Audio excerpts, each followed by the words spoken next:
ಇಂದು ಕೇಂದ್ರ ಗೃಹ ಸಚಿವ ಅಮಿತ್ ಶಾ ರವರು ನವದೆಹಲಿಯಲ್ಲಿ ಕೇಂದ್ರ ಗೃಹ ಕಾರ್ಯದರ್ಶಿ, ರಿಜಿಸ್ಟ್ರಾರ್ ಜನರಲ್ ಮತ್ತು ಭಾರತದ ಜನಗಣತಿ ಆಯುಕ್ತರು ಮತ್ತು ಇತರ ಹಿರಿಯ ಅಧಿಕಾರಿಗಳೊಂದಿಗೆ ನಡೆದ ಸಭೆಯಲ್ಲಿ ಮುಂಬರುವ ಜನಗಣತಿಯ ಸ್ಥಿತಿಗತಿಗಳನ್ನು ಪರಿಶೀಲಿಸಿದರು. ಜನಗಣತಿಯನ್ನು 2 ಹಂತಗಳಲ್ಲಿ ನಡೆಸಲಾಗುವುದು.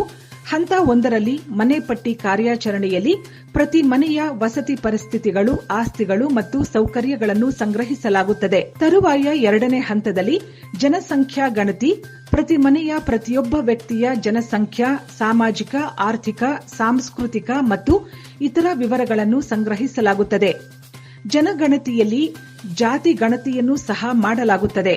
ಜನಗಣತಿ ಚಟುವಟಿಕೆಗಳಿಗಾಗಿ ಸುಮಾರು 34 ಲಕ್ಷ ಗಣತಿದಾರರು ಮತ್ತು ಮೇಲ್ವಿಚಾರಕರು, ಸುಮಾರು 1.3 ಲಕ್ಷ ಜನಗಣತಿ ಕಾರ್ಯಕರ್ತರನ್ನು ನಿಯೋಜಿಸಲಾಗುವುದು.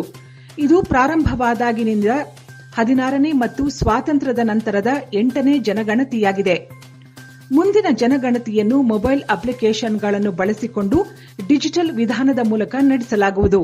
ಸ್ವಯಂ ಗಣತಿಯ ಅವಕಾಶವನ್ನು ಜನರಿಗೆ ಲಭ್ಯವಾಗುವಂತೆ ಮಾಡಲಾಗುತ್ತದೆ ಎಂದು ತಿಳಿಸಿದರು.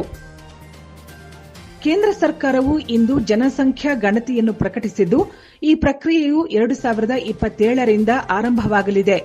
ಲಡಾಖ್ ಕೇಂದ್ರಾಡಳಿತ ಪ್ರದೇಶ ಮತ್ತು ಜಮ್ಮು ಮತ್ತು ಕಾಶ್ಮೀರದ ಕೇಂದ್ರಾಡಳಿತ ಪ್ರದೇಶದ ಹಿಮದಿಂದ ಆವೃತವಾದ ನಾನ್ ಸಿಂಕ್ರೋನಸ್ ಪ್ರದೇಶಗಳು ಮತ್ತು ಹಿಮಾಚಲ ಪ್ರದೇಶ ಮತ್ತು ಉತ್ತರಾಖಂಡ್ ರಾಜ್ಯಗಳಲ್ಲಿ ಮಾರ್ಚ್ 1, 2027ರಿಂದ ಜಾತಿ ಗಣತಿ ಆರಂಭವಾಗಲಿದೆ.